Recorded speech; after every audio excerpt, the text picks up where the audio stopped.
Hey everybody, this is the WooFDriver, and I am coming to you live from the home studio here, and this is hopefully one of many live broadcasts to just let you know what's going on in the WooFDriver world, and also a good chance for you to ask me questions.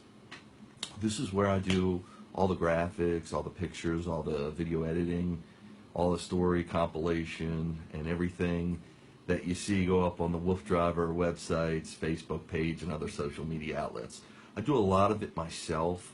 Some of it is have some very competent and experts actually help me out with different projects that let me branch into other stuff and other let me further my experiences with the dogs. Hey Nikki from Missouri, how are you? Thanks for saying hello and stopping by.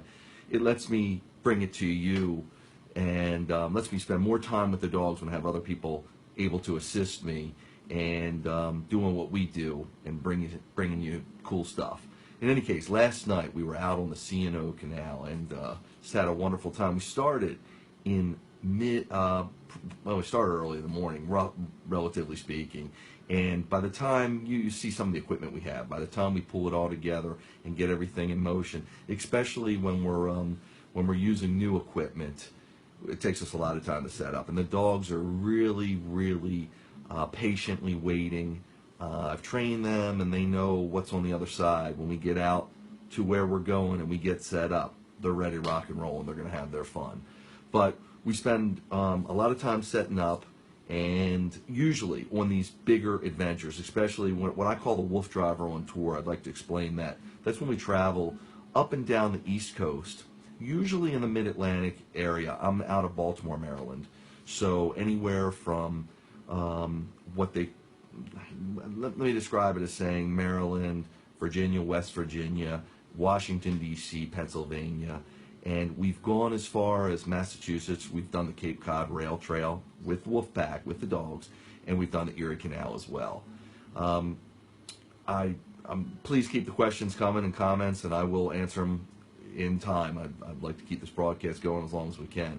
In any case, so I call that the WooFDriver on tour. I take the dogs to, I try to do different spots that we haven't been to before. That's why I go travel such long distances sometimes to really find different trails that's going to appeal to them and also appeal to myself and the pit crew. I call everybody that goes with me the WooFDriver pit crew.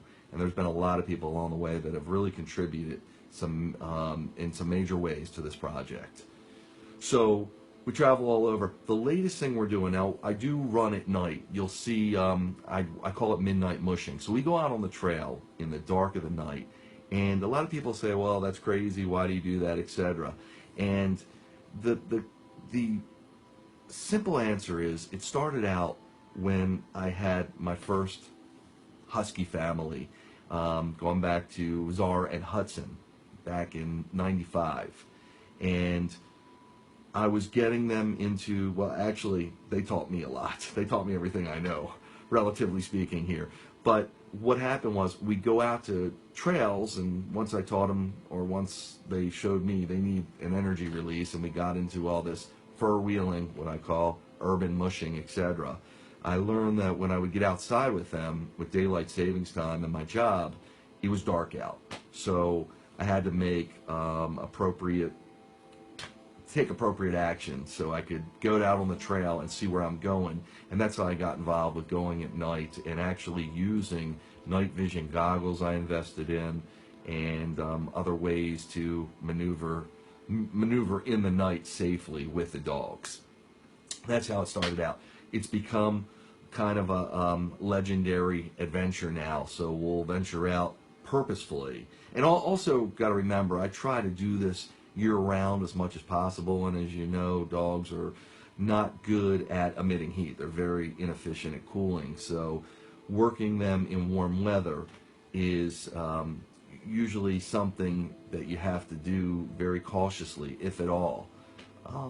I go to major extents to get their fulfillment year-round. So we do work in the warmer weather, but with all kinds of appropriate measures happening. So and you can read about this on my websites, anywhere from cooling systems, where misting systems that sprays them as they run, to cooling packs like military dogs wear in the desert, and taking their temperature, whatever the case may be. I do it to get our fun on. But in the warmer months, obviously nights are almost all the time. Nights are cooler, so when you go out in the nighttime, you don't have the heat of the sun, of course, on a summer or spring day, and you can get temperatures that are a little more accommodating to the dogs. So we'll get out there in the nighttime and really enjoy ourselves, and it breeds a new life in the dogs. It's really incredible, and they love it, because when you're out there at night, you never know what you're going to run into. They see animals that they normally wouldn't see during the day. The nocturnal animals are out and in full swing, of course, during the evening, and from owls to raccoons, possums, etc. Remember, they are tethered to me. We're on a sled on wheels. So while we're doing our midnight mushing, we have infrared cameras now, and actually a new unit we added, which is called thermal imaging, and that allows us to see a heat source. So a really cool invention. And so anything that's emitting heat, which is usually any kind of body out there, you're going to know, hey, something's around. I usually know something's around keying off the dogs, because they usually pick up on the scent long before whatever kind of vision aids I'm using I can see through. So I know something's going on when they pick up on the scent. We know, hey, got to put the night vision on. Or at this point in time, through technology, bike lights are so powerful, we can use regular LEDs and light up the trail pretty good. So that gets me to last night's adventure, which was really, really wild. Again, we started out on the trail, the C&O Canal Trail. We started out around, I'm going to say we got on the trail around 5 o'clock at night. And it gets dark here around 7:30, 8 o'clock. We stayed on the trail until about 1:30 a.m. On the trail, we, again, ride this. We do all our dog activities, all the dog activities I do, it's all at the dog's pace. So when they want to stop, we stop. When they want to take a break, which isn't much, we take a break. But Princess is the eldest of the wolf pack. Zorro's actually, you can see him, he's the only one that looks like a traditional husky. He's got the traditional husky markings with the mask and his appearance. So he's on the screen there on the left side. Him and Jags next to him right there, they're 6 years old, about 6 years old. So I've had them since puppies, and I've raised them, and they love the lifestyle, what we do, etc. Princess kind of blurred out here on the screen because of the lighting, whatever. She's the eldest. Chase is not up on the screen there, not enough monitors, but he's 6 years old as well. So the three of them are 6 years old. Princess is 12, and I've had her since she's about 4 years old, and she's a very active girl. And actually, ever since I've had her, she has and you might experience this with your own dogs, and you might not even know it. Sometimes when they run, especially if they're tethered to a sled or they're engaging in pulling, you can find their gait might be a little awkward. And what I mean by gait, their stride, their way they walk or run.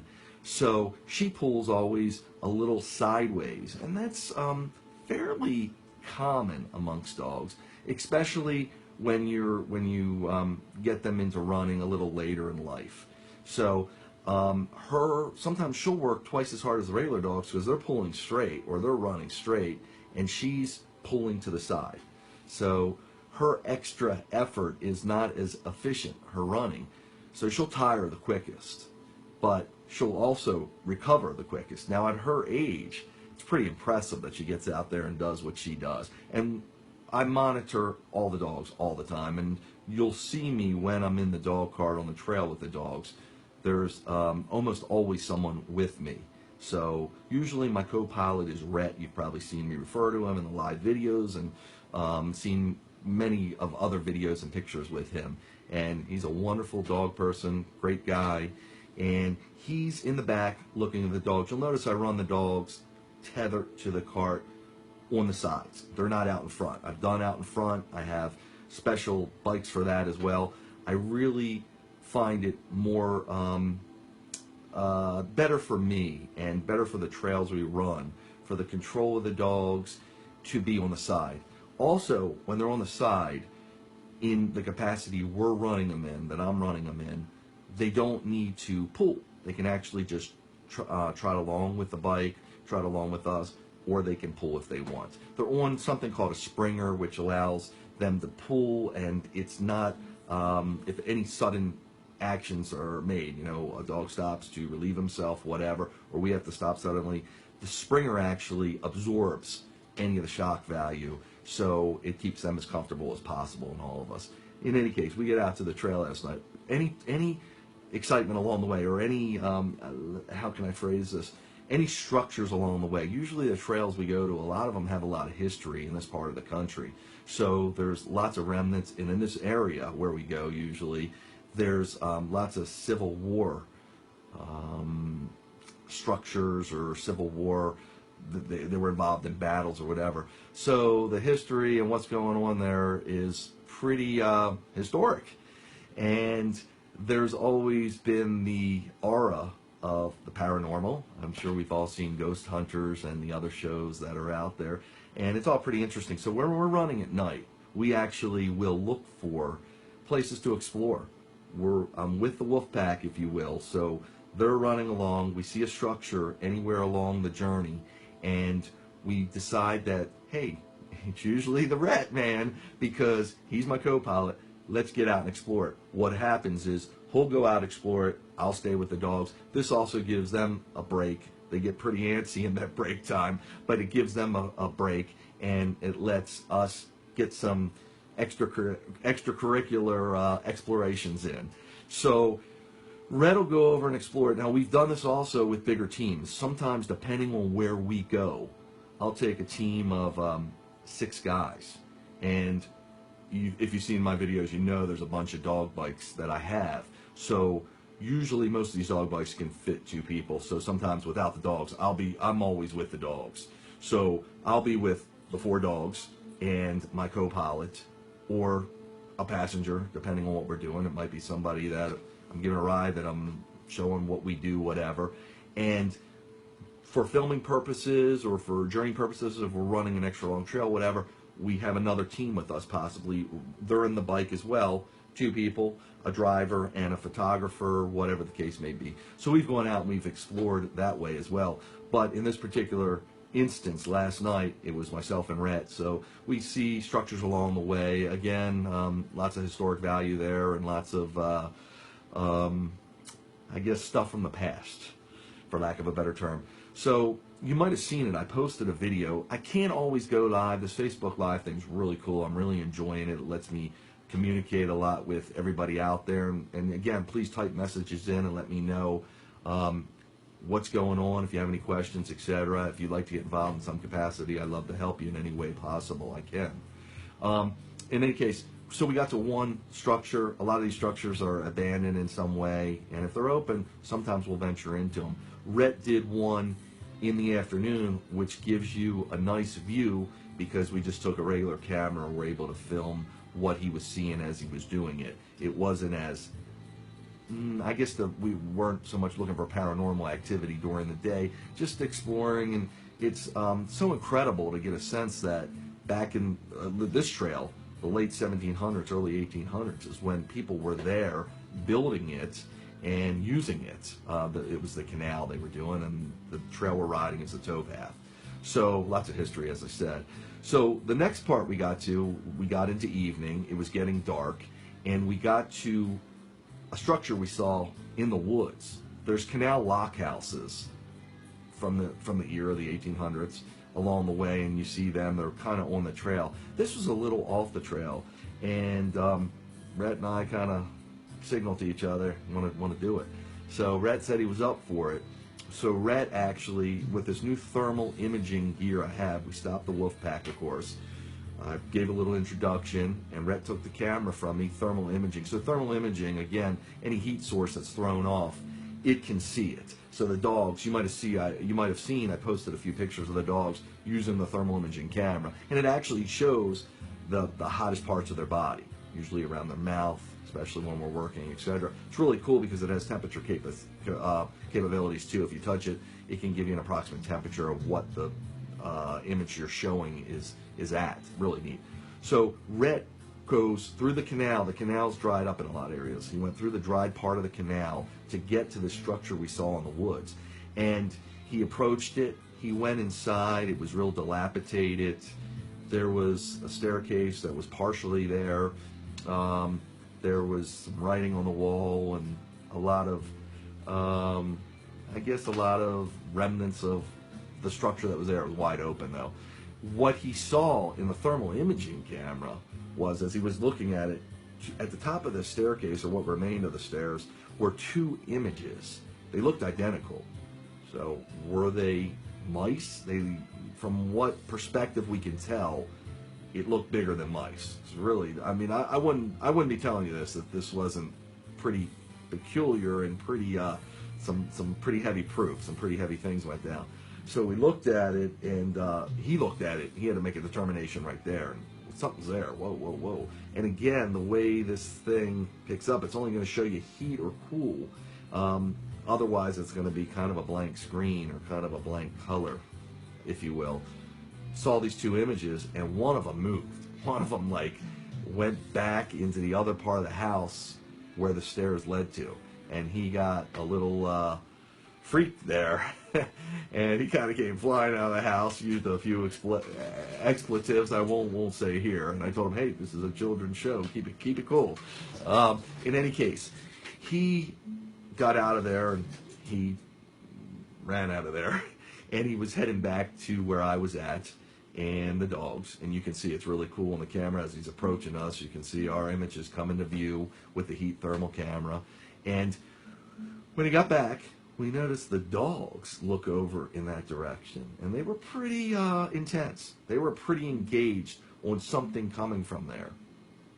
Don't know what it was. I've seen the dogs witness bears, or we've been in the presence when they've seen bears and other animals, and this reaction was a little subdued, like a little questionable. What is this?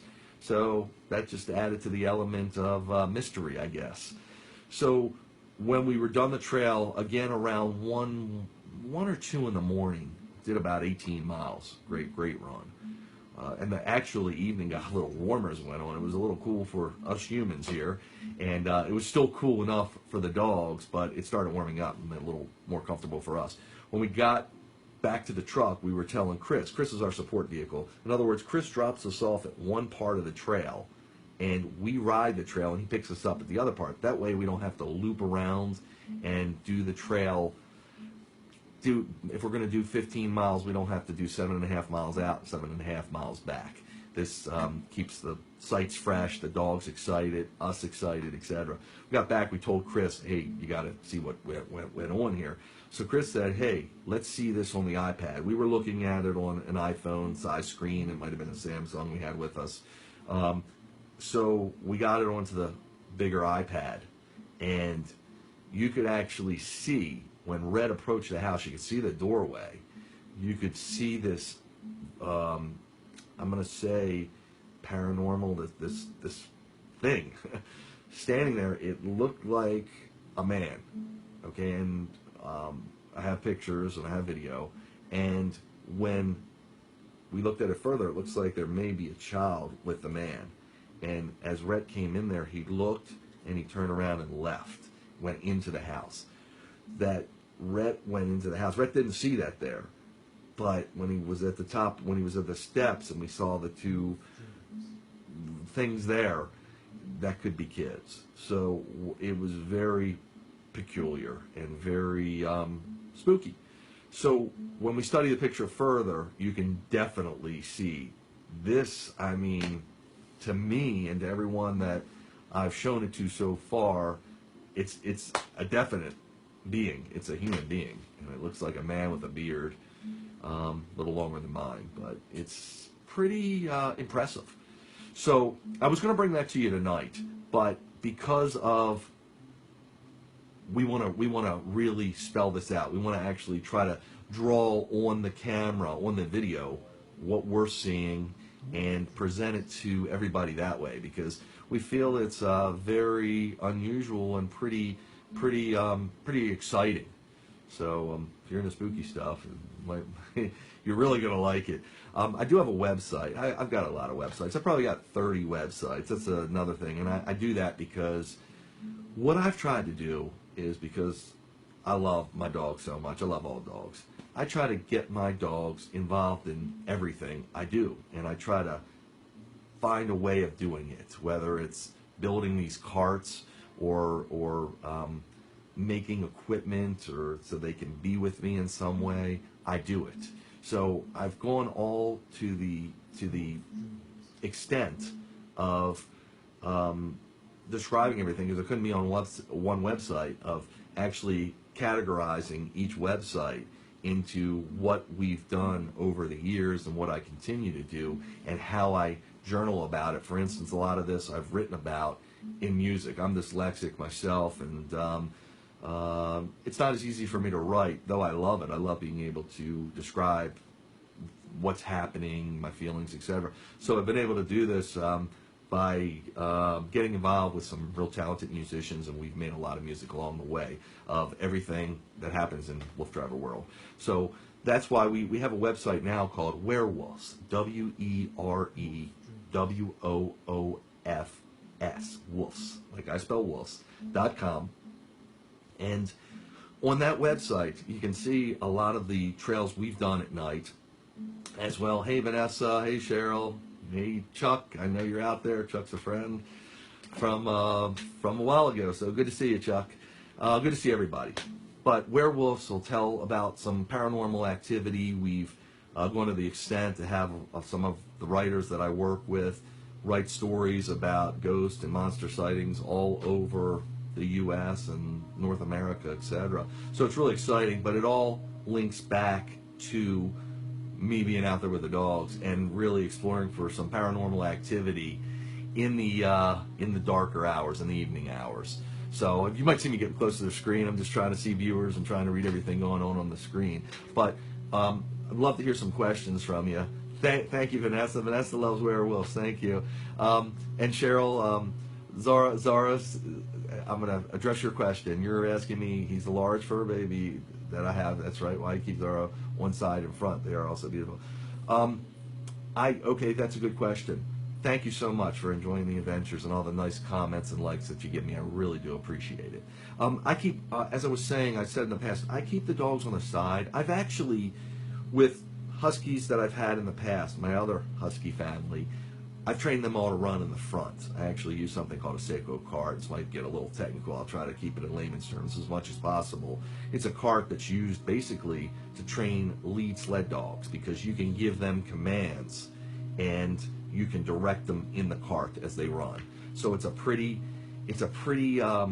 sophisticated piece of equipment for training sled dogs. So I've used that for many years. They're kind of hardwired in there, I call it. They're not traditionally, as you would see dogs on a rope pulling, or a tow line they call it, pulling a sled. The Seiko cart actually has a rail that rides around the dog, and it's a 4-point harness that it attaches to, so it keeps them in the right direction. So when you give a command, they learn to pull and they learn to understand the commands really well.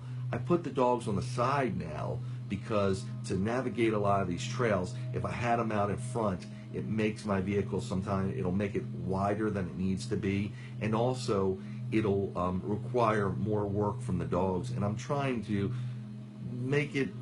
balance. Princess is the eldest, as I said. She's 12 years old. I'm trying to balance the amount of work they do. So the bike on the side lets them just run with it. They don't have to pull if they don't want to. So it lets me balance that load easier. And also, I have motors, small electric assist motors on the bikes. That gives me the opportunity to climb large hills. With the dogs, they just have to move at their pace. They wouldn't have to pull on a hill, etc.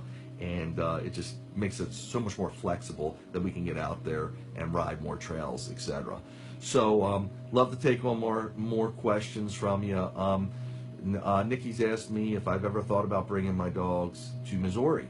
and there's some awesome trails. I know there's some awesome trails there. We've worked with some people in Missouri actually on some of the WooFDriver social media aspects and some of the websites. So, and I've heard that from them as well. So, I'd love to get out to Missouri. We hope to in the future do a nationwide tour where we can actually go to the redwoods in California and the Colorado Rockies and everywhere in between.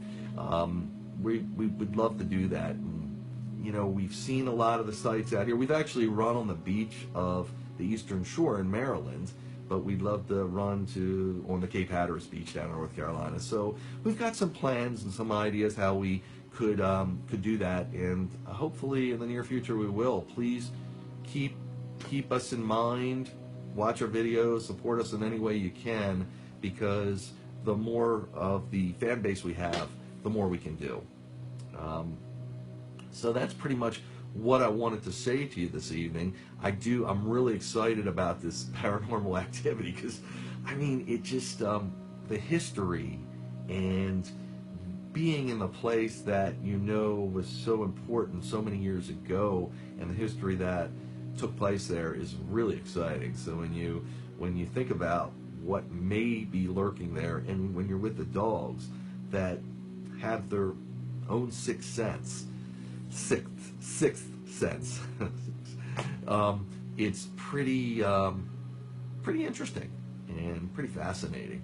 So that inspires me in so many ways as well. And I hope to be able to share that video with you, what we saw. And we hope to do a lot more explorations with the thermal imaging camera at night, exploring more of these structures, as well as the wildlife out there. When we went by the canal last night after this whole experience, out of nowhere, this huge bird, we have a feeling it was an owl. It was really hard. Again, a lot of this takes place super quick. And it just came right out, probably within 15, 20 feet of us. It was really close.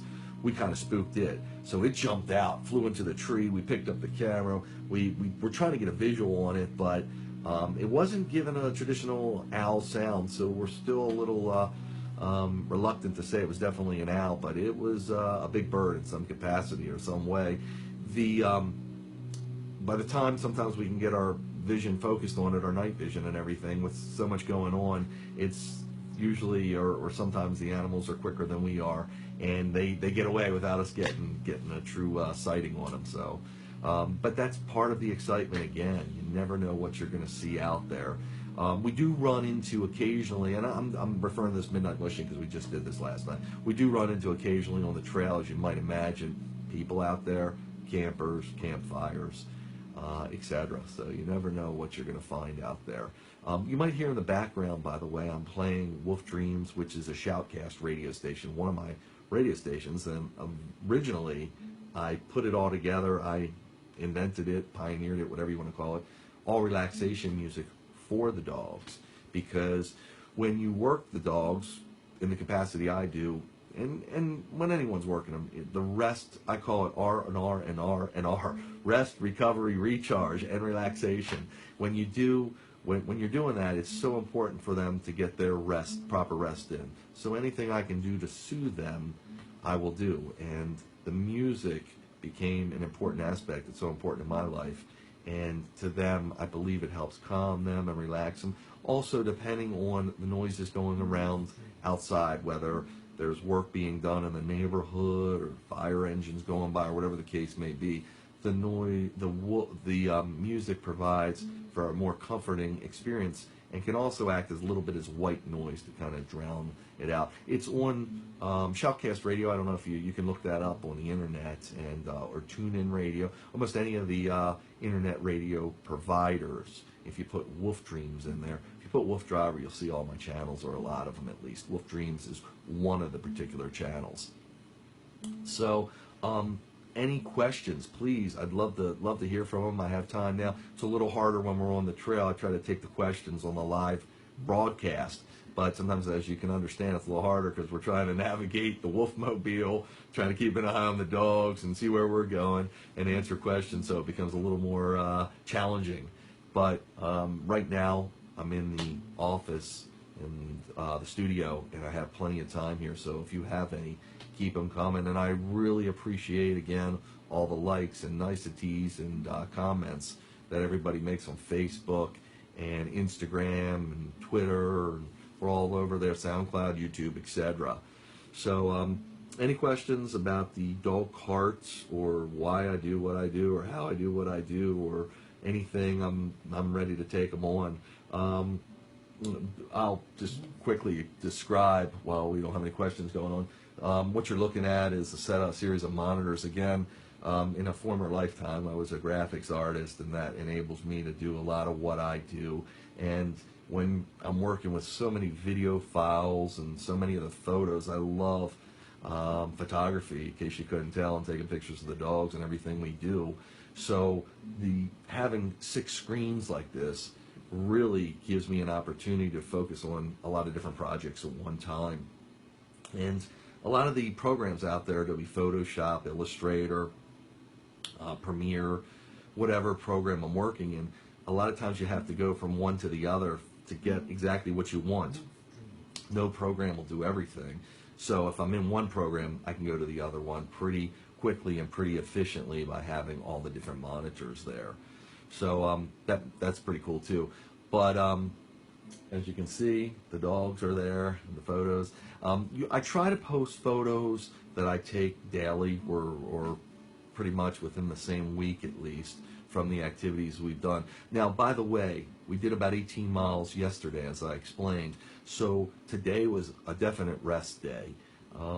Tomorrow, depending on how the wolf pack feels, I'll feel them out, look at them. We might do what would I call amazing chase, which is, I don't know if you've ever heard of this, again, a little technical term, lure coursing, which is where the dogs chase a flag that's on a string, which is run by a machine, a motor, a pulley, if you will. And this course, the amazing chase course, the lure course, can cover 5 acres. The course that I've set up for them is of roughly 4 acres, and Zorro can get in just chasing this flag. Amazingly enough, he's gotten in 18 miles before. He's the king of that, and he loves it. Princess, second, she'll get in on a heavy day for her. She could get 10 plus miles, and that's pretty impressive. It's what it is lure coursing. It's actually for sighthounds, because sighthounds, like greyhounds, they hunt with their vision because it's so keen. Other dogs don't have that keen of vision, so it's not usually as appealing to other dogs because they can't follow the flag when it gets further away from them, whereas the sighthound can see the slightest movement at long distances. So traditionally other dogs will hunt with scent, where sighthounds use their sight. But sighthounds don't have the endurance of a sled dog, of a husky. So usually 1 or 2 laps and they're pretty much spent. With a husky, they can go forever. And if you can get them to appeal, this appeals to their prey senses, because it's a flag on the string, and if you can imagine, the flag just is real loose. It just goes in the wind, so it gives the appearance of an animal, or at least it invokes that prey instinct. So they naturally want to chase it. So the huskies, I had to make this machine husky-proof, this lure coursing machine. If you ever look at lure coursing, you'll see it out there, and the equipment they sell can be rather expensive, because I've done it all, and it doesn't last with a husky. I mean, you run it a couple times, it's good. You start running it round and round, it burns up quick. What I had to do, pioneer something for the huskies. I had to pioneer something that could go all day, because we're out there, we could be out there for hours. Again, Zorro and Princess are most interested in it. Chase will do it sometimes, Jag could care less. What I tried to do to appeal to Jag and Chase, something similar, I took an RC car, which is a remote controlled battery operated car, roughly 16 inches, maybe even 18 inches long, and I attached a flag to that. They actually chased that. I had Chase and Jag chasing that. I had Princess and Zorro on the flag on the string. It was pretty interesting, but you can look through my videos. Again, I've done it all with the Huskies, and we'll do that sometimes, but it wasn't as enticing as lure coursing is, and lure coursing is a lot more dependable in the sense that the flag just follows the course. The only thing that happens is if you have the same course, they will keep running it.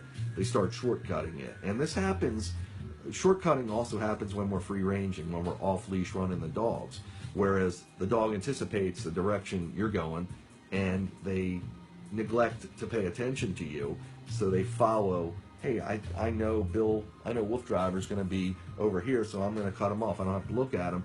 And that can promote some unwanted behaviors. You want to keep the dog as focused as you can on you, so you want to prevent shortcutting. So changing up the way you, if you're ever doing any off-leash activities, changing up the way you go. If you're running a particular area, you keep going the same way, you should change it up, cut across ways that the dog wouldn't expect it. So the dog is forced to make you in his or her sights, and you're the pack daddy or pack mama. You're in charge, and they need to keep their attention on you. You should be the most important thing to them. But when they're lure coursing, they'll do that. They'll shortcut it as well. So again, it's good to change the course. So you would have to pick up these pulleys. Next time I'll bring samples to show you. The pulleys run the flag that lets the string go through with the flag attached. And to move the pulleys into different configurations of the course would confuse the dogs a little bit, which is good, appealing to their senses. It's great to challenge them in many ways. So that's what we might do tomorrow. We might go to the Amazing Chase course and chase the flag. That's always good. I'm going to, again, evaluate the wolf pack.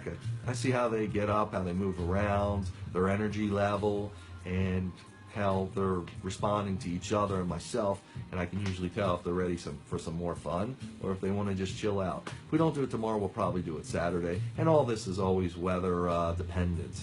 But I don't know if you've seen me in the past, but I will run. We've run in rainstorms before.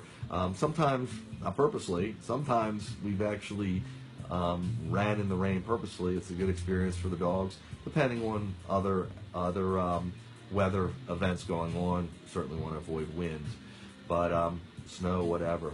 They're built for it, especially the Husky breed, and they have that wild instinct in them that appeals to them, depending how you act with them out in different weather conditions. So that's where we're at right now. And if you have any more questions, I'm going to take a quick drink here. Sorry about that. I love talking to everybody, telling about what I do, and again, hopefully inspiring others to get involved in some way. Whether I know some of the audience out there are people that used to have dogs and just enjoy watching my dogs do what they do, which is wonderful. I love it. And others have dogs and maybe want to flirt with the idea of doing some of the stuff I do. I go to the extreme in a lot of ways, and you don't need to do any of the extremes that I do to get involved and to do what I'm doing. I just take it up a notch, everything I do. That's just my way of doing things. But I can tell you easily how to get involved in a lot of this stuff and maybe set you off in the right direction if you have any interest. What the biggest thing, how I got involved with everything I do, is Huskies are a pretty tricky breed, and they're one of the most abandoned breeds, unfortunately, because they're an attractive dog, but people get them and then they realize, whoa, the energy level and their behavior. Not that they're mean, they're not. They're not good watchdogs. They're very friendly, but the way their interactions sometimes, because they're so headstrong, because they have so much woof in them, makes them a hard breed to sometimes manage. So people get them as Christmas gifts, whatever the case may be, and then they can't take care of them. So unfortunately, they wind up in a lot of shelters. What I like to do is tell everybody the different activities, because the Husky, usually you pick a ball up and throw it. That's not going to tire them out, and that's usually not as appealing to that breed. You've got to find other ways to appeal to their instinct and get them to want to engage, so you can keep their good energy flowing so they don't want to engage in any unwanted behaviors, and keep them real happy. So what I do is, over the years, I've been in constant search of ways to engage them that would be fun, basically, for them and for myself. So we'd all want to do it and get involved and have a good time. And I pride myself on that. My motto is, I can wear any husky out, because that's a hard thing to do.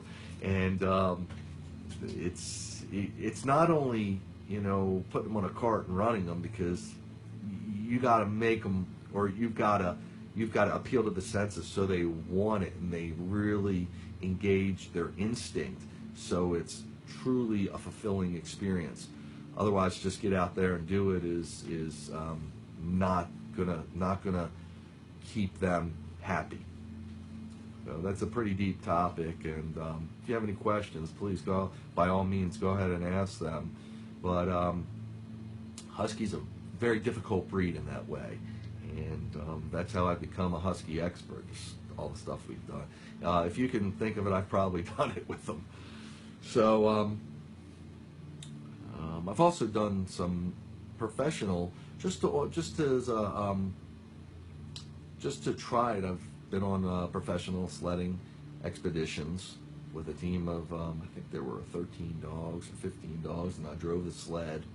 And also have had friends that are professional mushers. So on that end, I'm not a professional musher, and by any stretch of the means, this is all strictly for recreational purposes to appeal to the dogs.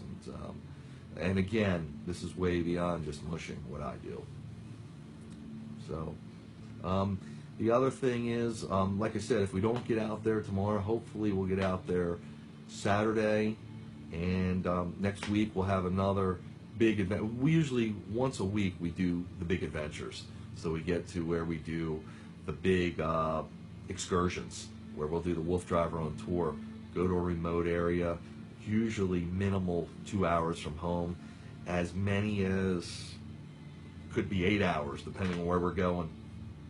And Missouri could be on the map at some point, like I said, for a little further than 8 hours from here. But we'll go there, and we'll run the dogs on one of the dog bikes that I have. And again, these are called dog bikes. These are custom-built bikes per my specifications that I've worked with fabricators and bike engineers, actually, to make them happen. And they're all predicated, they started from the design of the Seiko carts. So pretty interesting stuff. Again, that's all on my website, woofdriver.com, and also WooFTech, WOOFTEK.com. That goes into a little bit more of the geekier side and explains a lot of the mechanics of it.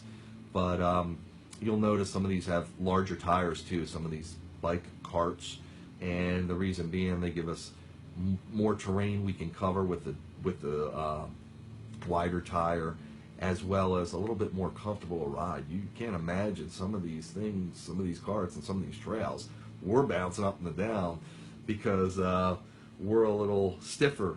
The dogs have they're loving it, usually the softer ground. When we hit the softer ground, we're sinking, we're rising, we're sinking, we're rising. It's a little more challenging for us.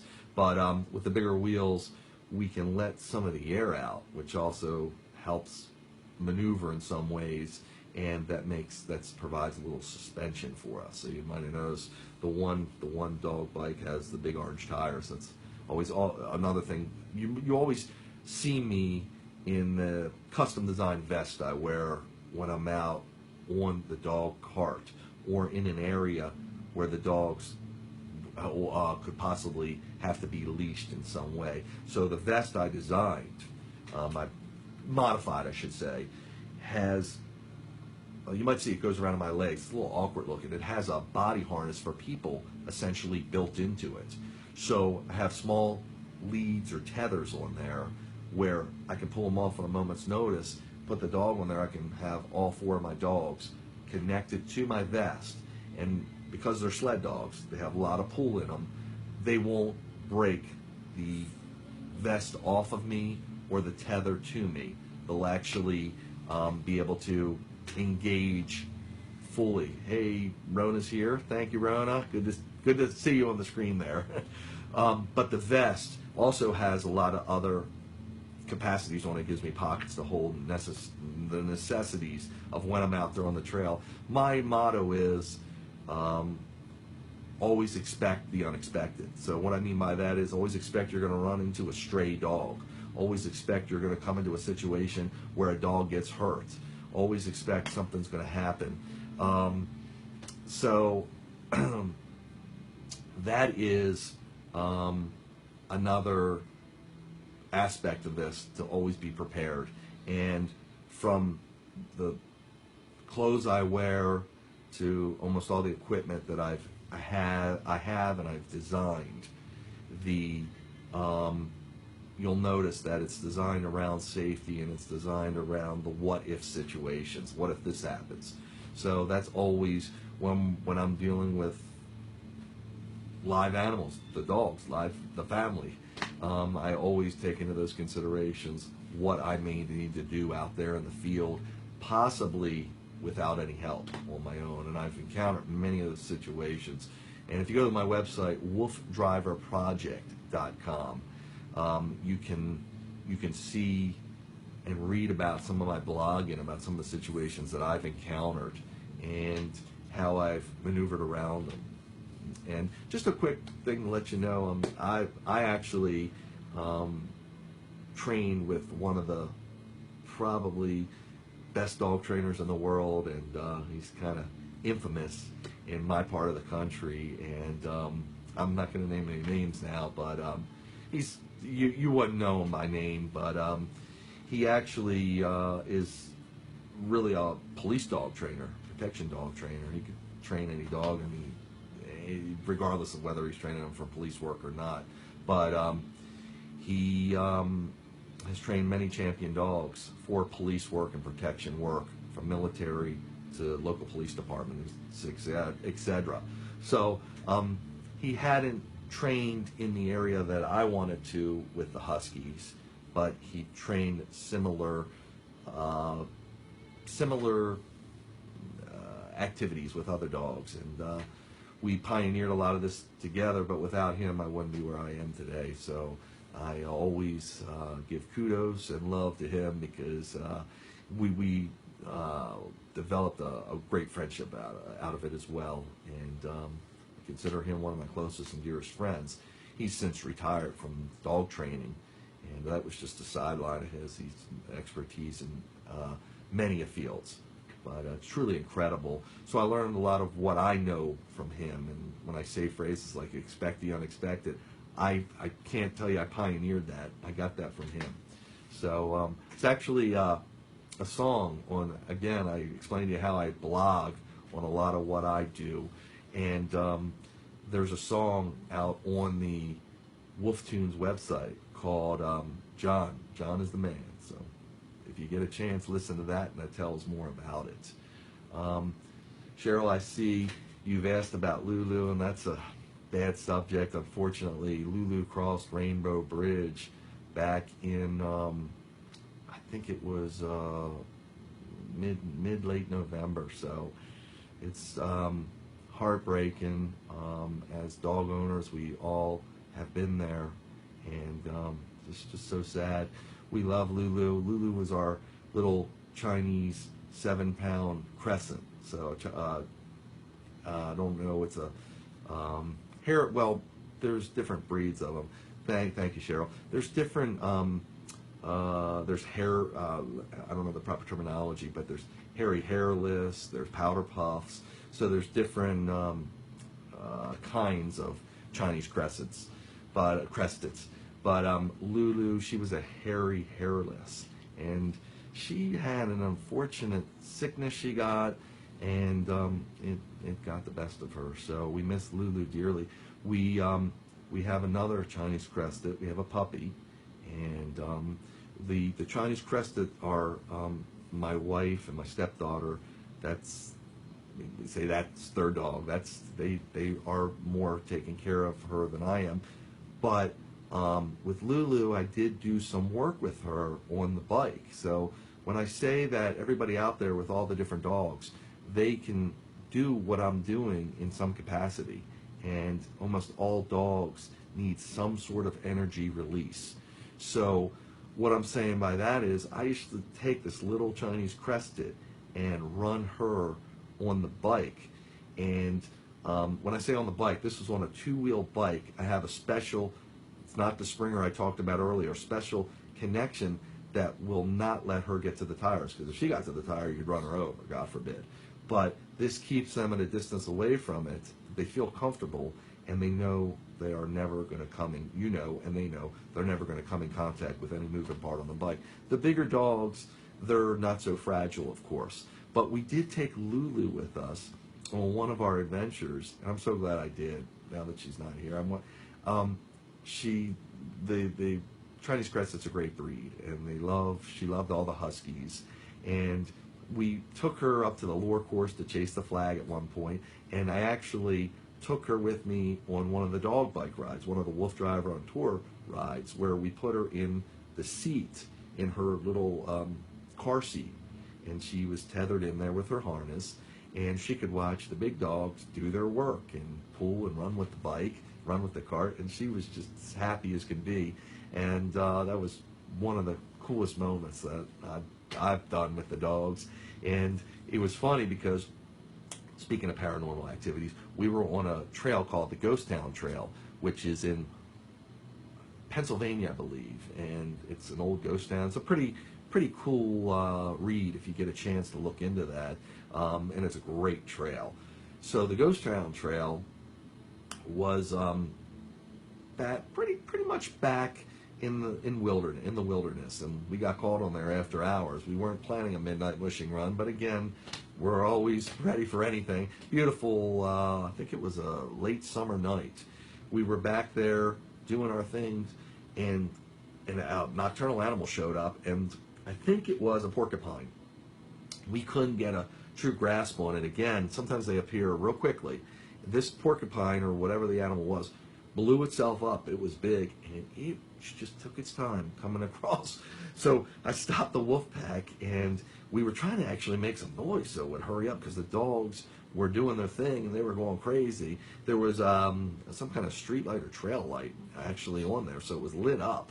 And Lulu poked her head up because she was down in her little cubby, her little car seat sleeping. She poked her head up and said, "What's going on here?" And she got very excited. Of course, animals get excited when they see other animals, but it was pretty interesting to watch transpire. So it was a great outing, and I have that on my YouTube channel, the Ghost Town Trail with Lulu. So we do have a Chinese crested puppy we have now, and her name is Gigi. And Gigi is, I'm going to say, 5 months old now. So we've been raising her, and she's very feisty, to say the least.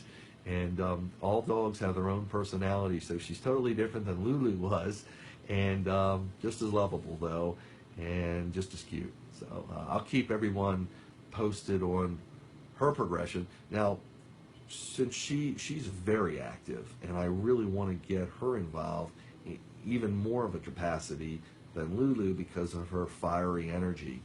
And I'm thinking of ways to do that. So stay tuned for me incorporating the big dogs with the little dog and seeing what I come up with. But it will be interesting. Again, when I ran Lulu on the bike by herself, where she was actually running with it, it was just her and I. We trained her a few times. So, but it wasn't, I never got her involved with the bigger dogs on the trail where she was running.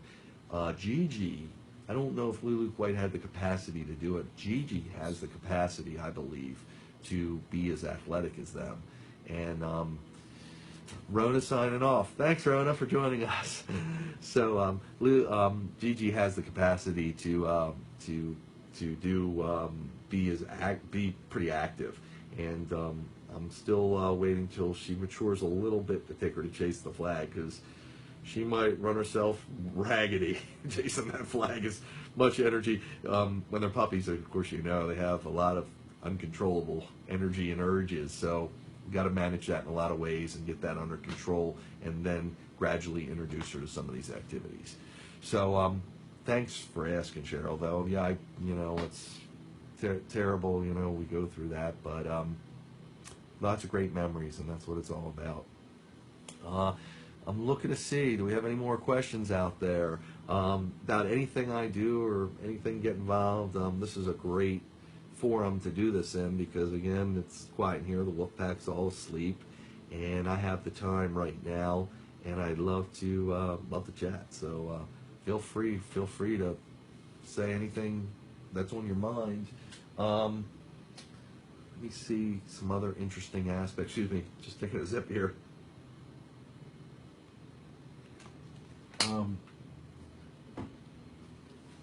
Other interesting aspects that happen.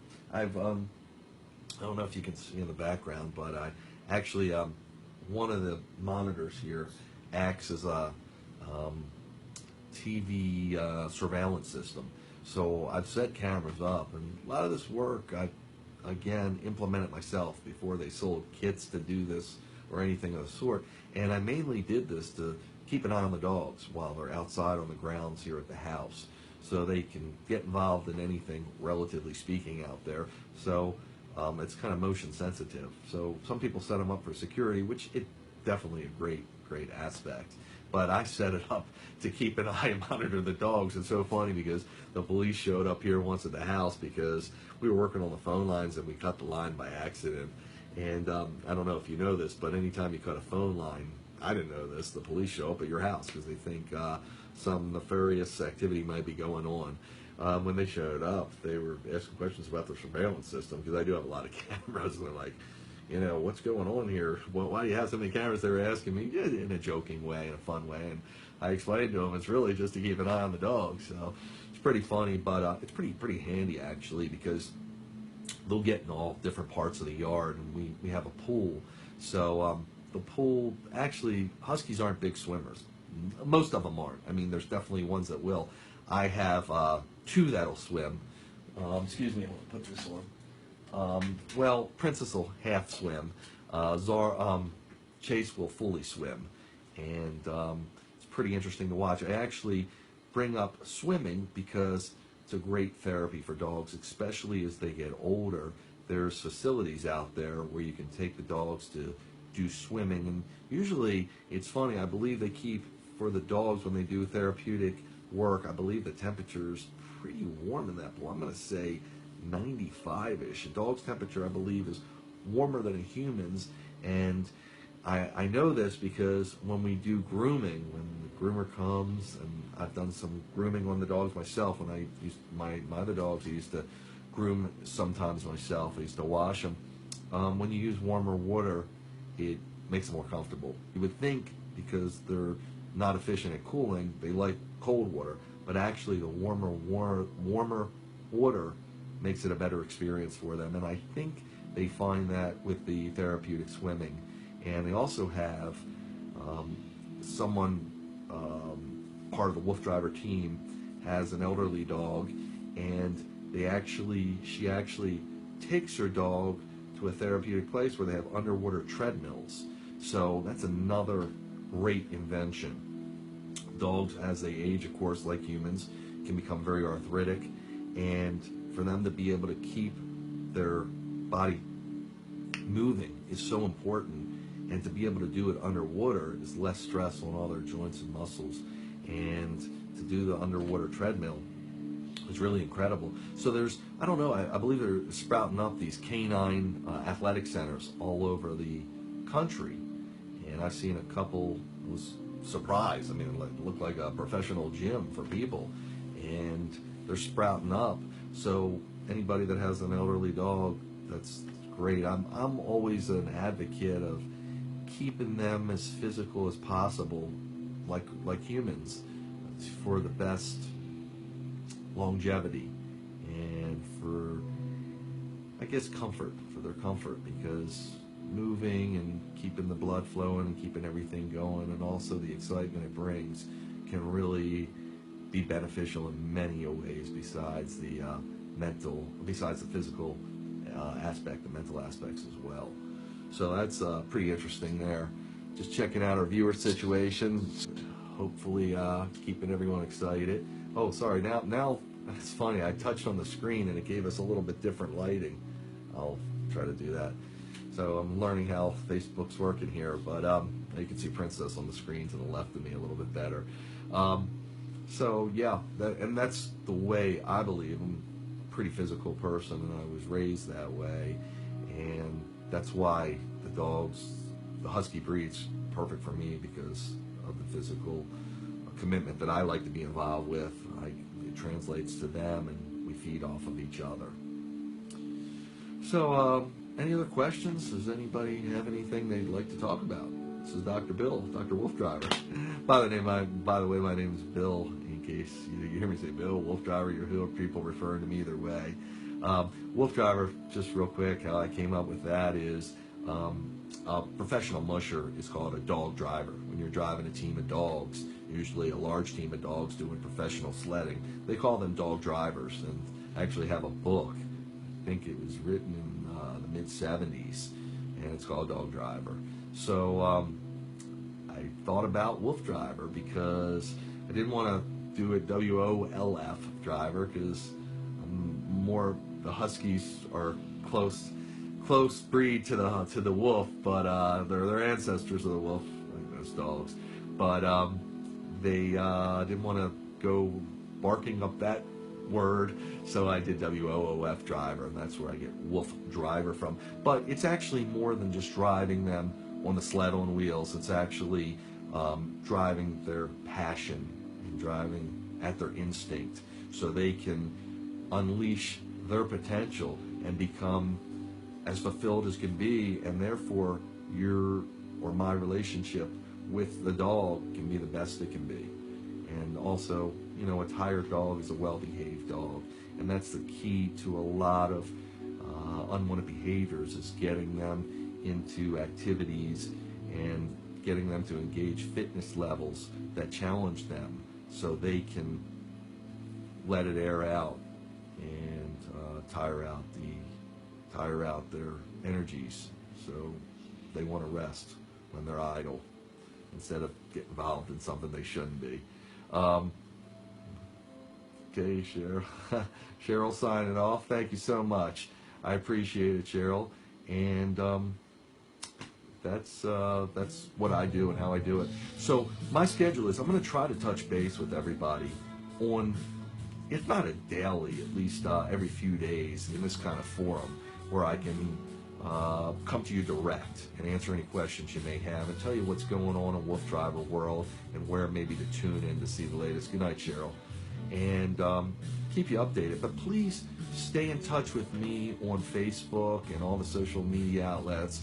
You can always Facebook message me for any questions you may have. I know sometimes I don't always get right back. So this forum, just because we're so busy out there in the field, like I said, but this forum gives me a place to respond directly and instantly to any questions you may have. So please take advantage of this by all means. And I hope to see you back here. If we do get out and do an adventure tomorrow, I'll probably be back on the air. I'm going to say sometime over the weekend. I'll try to give everybody a heads up.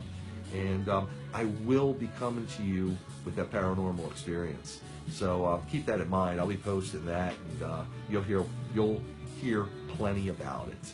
So everybody, I am the WooFDriver, and I'm going to be signing off for the evening. I look forward to seeing you on here soon, and I thank you so much for tuning into my broadcast. Have a great evening.